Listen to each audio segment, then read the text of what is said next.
ไม่สูงค่ะเมื่อได้เป็นวันที่11เดือนธันวาคมที่4ปี2026ได้ตอนในข่าวใส่หมอหอมมีข่าว3ตอนได้มาเปิ้นเผาค่ะ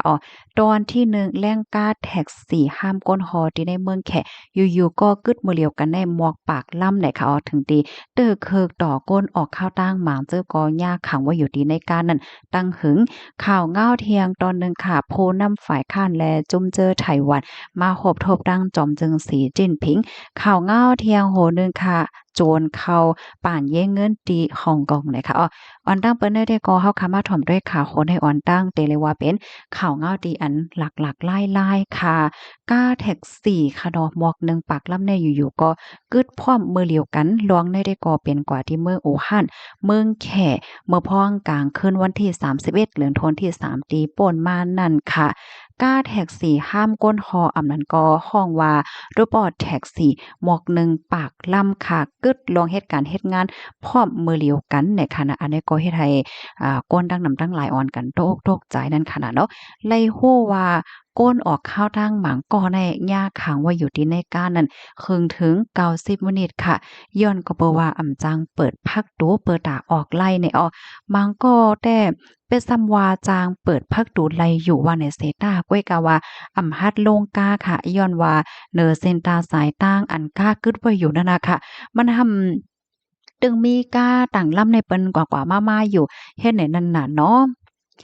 กาอันได้ก็มันลุกมาดีแอปพลิเคชันPodogo เนี่ยค่ะเป็นแพลตฟอร์มดีอันก้นวันก้นเมืองเขาเปิ้นเอาใจตื้อเปิดห้องกาโดยออโตเมติกเฮ็ดจังได๋ค่ะนะเป็นของ Company Technology อันใหญ่ของแค่เฮ็ดจังได๋ค่ะเปิงเป็นโปรแกรมใดก็ติเลยว่าเป็นรองของคำลงโปรแกรมใหญ่ก็ว่าหลายเฮ็ดให้คันนะกะปานมื้อเร็วในเนาะเพราะว่าเฮาคาดีกว่าได้มื้อเน้อได้เฮาคาก็ได้เอาตั้งโฟนเหี่ยวก็มาห้องโลดห้องกาที่ในแอปพลิเคชันเฮ็ดให้นั่นแล้วค่ะ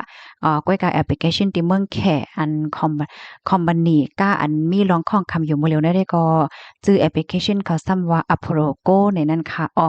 หนึ่งในก้นออกข้าวตั้งอันยาเพในเขาก็ลาดว่าเมื่อฮู้ว่ายาเพเย้าในเขาในก็คัดใจติดต่อกับสืบตั้งฝ่ายภูมิพลพรเขาหลายปอกหลายกำค่ะก้อยกาว่าอำจางติดต่อกับสืบไล่เขาในก็ขึ้นเข้าใจกับสืบยาวกับสืบเที่ยงในค่ะลื่นสุดกับสืบไล่เหี่ยวก็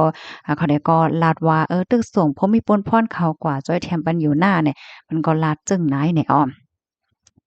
มังล่ำในคณะกว่าตื้อกว่าผาใส่เปิ้นอีดออดเฮ็ดจังได๋ก้อยกะว่ากามหลีมันอำเตื้อก้นมีก้นหมาเจ็บแลก้นรู้เซ็งสาใจเนี่ยค่ะเขาย้ำสึกว่าในตั้งฝ่ายคอมพานีเขานี่ก็ออกมาลาดว่า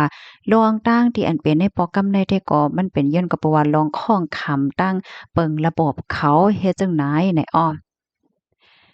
เป้ซ้ำว่าเปิงเป็นปอกำในอำเตอคืออาซักษาใจกวนว่าในเสตา้วยน่ะก้นวันก้นเมืองได้ก็มีความถามเกี่ยวกับเลยลองห่มลมลองรอดเพตั้งเทคโนโลยีในเดว่ามันเจอก็มีลองไม่อกไม่ใจในอนาคตเมื่อนานั่นค่ะน่ะเนาะเมื่อนังอยู่เนื้อก้าค่ะเนาะขี่ก้าอยู่ลีๆนะเอากว่าเอามาก้าในกว่ากึดเนื้อกลางตั้งว่ากะกว่ากึดไว้เนื้อตั้งลงสังไว้เฮ็ดจังได๋มั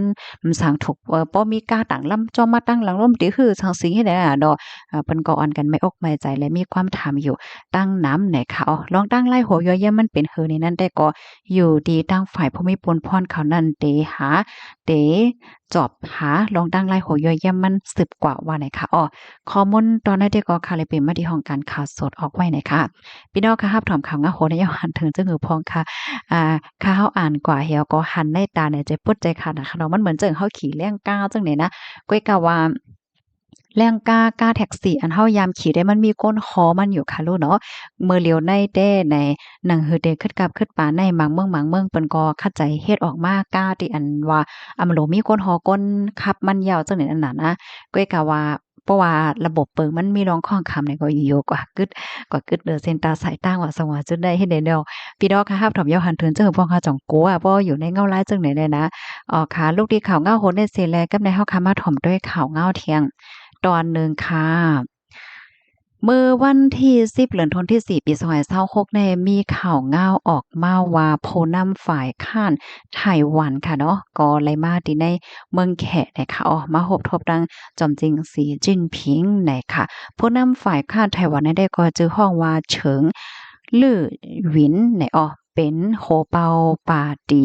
กกหมินตั้งนะคะมาโหทบกันตีเว้งหลงปักกิ่งปีเจียนว่าจังไหนคะอ๋อเชิงได้เป็นโหเปาป่าตีกกหมินตังก็แฮกในเขาตั้ง10ปีค่ะนะตีเอาตั้งจุ่มเจอเสียก็มาดีเมืองแขจังเนี่ยค่ะออนตั้งดีเดมาเพียวตีปักกิ่งได้ค่ะดอกเขาในก็ไล่คอดเพียวกว่าที่เว้งหลงเจียงชูและเชียงไฮ้และเจ้าในในออกตั้งฝ่ายจอมจึงสีจิ้นผิงในก็ลาดว่าลองคบทบกันในปอกกำไนค่ะเรียกว่าเป็นในครอบ10ปีนั่นขนาดเนาะเรียกว่ามีลวงลำลวงได้ว่าเกี่ยวกับไปลองการปกป้องลวงจำใจกันวงกลาง2ปาติยอกอวงกลางแขและดังไต้หวันจังไหนค่ะออมจอมเจอเสือจิ้นเพียงลาดว่าว่าสายงานเงาไล่แต่มีลองเป็นปลายแหลกลายตานเฮือก็ยาวในเอาก้อยกะว่าลองคมกันว่าเป็นก้นแขอันว่าได้ก็เตรียมมีลองเป็นปลายแหลกลายเนี่ยค่ะแลเฮียงแลลองปันแห้งอีให้พี่น้องปยอก็ปันแห้งอีให้พี่น้องก้นแขทั้ง2ฝ่ายในมีลองเป็นน้ำหนึ่งใจเดียวกันเนี่ยเนาะเป็นคือเดียวกันก้อยให้เป็นอันหนึงอันเดียวกันแค่ว่าเฮ็ดจังไหนยาวเนี่ยค่ะหรือเซนั่นจอมจึงเสียจิ้นผิงเนี่ยก็ลาเทียงว่าก้นวันก้นเมืองตั้ง2ฝ่ายในเนาะก็ใครลองงำเย็นใครลองขึ้นใหญ่ใครให้มีลองเข้าหากันลองมันคือจำใจกันดีหลีเปิดตาภาวะจัดปานตีหลีเคินให้ไหนอันนี้ก็มันเป็นลวงนาทีปนพรอันเฮาตั้ง2ฝ่ายในโหลไลฮับเอาเสียวก็ขับเขิงเฮ็ดสร้างกว่าหนังหือซ้ำป้อเตจางโคมมือเฮ็ดสร้างจ้อมกันกว่าเมื่อนานนั่นเฮ็ดจังไหนคอมมอนตอนในคาเลยเป็นมาที่ห้องการข่าวว่าฟอรัมออกไว้เนี่ยค่ะลวงในคาเลยหันผู้ฮู้ข่าวเปิ้นป้ายแหนไว้ค่ะเนาะที่ไต้หวันในเปิ้นก็มีปังเลือกตั้งใจค่ะมันจะมีปาร์ตี้ใหญ่2ปาร์ตี้ค่ะเนาะปาร์ตี้อันหนึงได้เรียกได้เป็นฝ่ายดิโมคราซีจังเนี้ยฝ่ายอเมริกันให้แน่เนาะแทงฝ่ายหนึงซ้ำเป็นฝ่ายคอมมิวนิสต์ฝ่ายแขเฮ็ดจังเนี้ยอันนั้นมื้อเหลียวในขณะที่เฮาหันอยู่มื้อเหลียวในเรียบเดจุกฝ่ายแขจังไหนคะนี่กำนั้นแลเปิ้นก็ทัดหันว่าศาลเจ้าหนังว่ามีมาปังเลือกตั้งเหี่ยวก็ปาร์ตี้อันใดอองเป้กว่าไหนได้ก็มันก็จังเฮ็ดให้ลวงเยื่องอ้านลวงคะแลกให้เป็นของแขเนี่ยค่ะนะจางเป็นกว่าเฮ็ดโดยที่อำโลเลยออกเอ็นออกแห้งอีหังลงล้างเฮ็ดจังไหนอ้อพี่น้องคะรู้จำหันถึงจังหือพวงหน่อยค่ะก็ปันตั้งหันถึงมาเลยค่ะลูกดีข่าวเงาโหนในสิแลกำในเฮาคามาถ่อมด้วยข่าวเงาเทียงโหนึงค่ะลองได้เป็นกว่าที่ฮ่องกงได้เข้าอะโลยก้นโจรในมื้อเหลียวแน่ว่าที่ไรตั้งไรก็มีค่ะเนาะเมื่อวันที่10เดือนธันวาคมปี2526ในเลยเกิดขึ้นเปิงเป็นมีก้นโจรเข้ากว่าที่ป่านแย่งเงินอันมีไว้อยู่ที่ไช่หวานในอันเป็นก้นให้นั่นเขาก็ปิ้งหน้าปิ้งตาให้เอาตั้งกองเหี่ยวก็กว่าหลอกเงินก้นเหตุการณ์ค่ะปยก็เอาตัวเงินเนี่ยปลายกว่าแน่เนาะใจข้าวยาม2มินิทกันนานกุ้ยไล่เงินกว่าอยู่36,000เฮงดอลลาร์ฮ่องกงเฮ็ดจังไหนคะตั้งฝ่ายก้นเหตุการณ์ปานแย่งเงินลาดว่าไหว้หลังเสก้นโจรในไล่เงินกว่าเหย้าค่ะเนาะก็ไล่ขี่ตั้งรถถีบเหี่ยวก็ปลายกว่าสืบมันก็กว่าตีตารถไฟเนี่ยค่ะปยก็มั่นใจแน่เอารถถีบมันเนี่ยปลายแปดติดเอาปล่อยแปดติดนั่นแหวก็ปลายกว่าเฮ็ดจังได๋ค่ะตั้งฝ่ายภูมิพลพรเขาเนี่ยก็จอมหาถึงที่ติ้งยับก้มโตมันไหลเหย้าเนี่ยค่ะอันนี้ก็ติเลยว่าเปิงเป็นหลากหลายค่ะนะ เฮียงในกูปอกเข้าแต่หันเลยว่าก้นโจรในบัดนี้ขี่รถเคิงว่าซังว่าเนาะก้นโจรก็ได้ก็ขี่ดังรถถีบเหี่ยวก็มาโจรเฮ็ดจั่งใดค่ะว่าได้นะเปิงเป็นมันได้ก็ก้นโจรในเพราะว่ามันมาถึงตีนาป่านว่าซังว่าเฮ็ดจั่งแหนอำใจค่ะมันก็ดอกเงิดว่าซังว่าเฮ็ดจั่งแหนค่ะกำใดคนเหตุการณ์มาเจอเปิ้นก็ส่วนโตกันสั่งกันเฮ็ดจั่งใดแหน่กำนั้นมันอันเป็นโจรเนี่ยค่ะนะก็เอาเพิ่นลิงเนี่ยยืนปันก็ว่าย้อนเงินจังได๋นั่นค่ะนะกำในก้นเหตุการณ์นั้นเปิ้นก็กลัวรู้น้อยย้อนก็เพราะว่าเอาดังกองให้หลอกเงินนั่นน่ะแหน่กำในก็เอาเงินยืนปันเผื่อว่าไรเงินเนาะก็คิดรถทิพย์เสพายกว่าจังได๋ข้อมูลในคาเลเป็นว่าที่ห้องการข่าวว่าฟอรัมออกไว้ข่าวพี่น้องค่ะรับถอมยอหันเถินจึงหือพวงปันตั้งหันถึงบ้านไลในค่ะเนาะหมอยสงค่ะ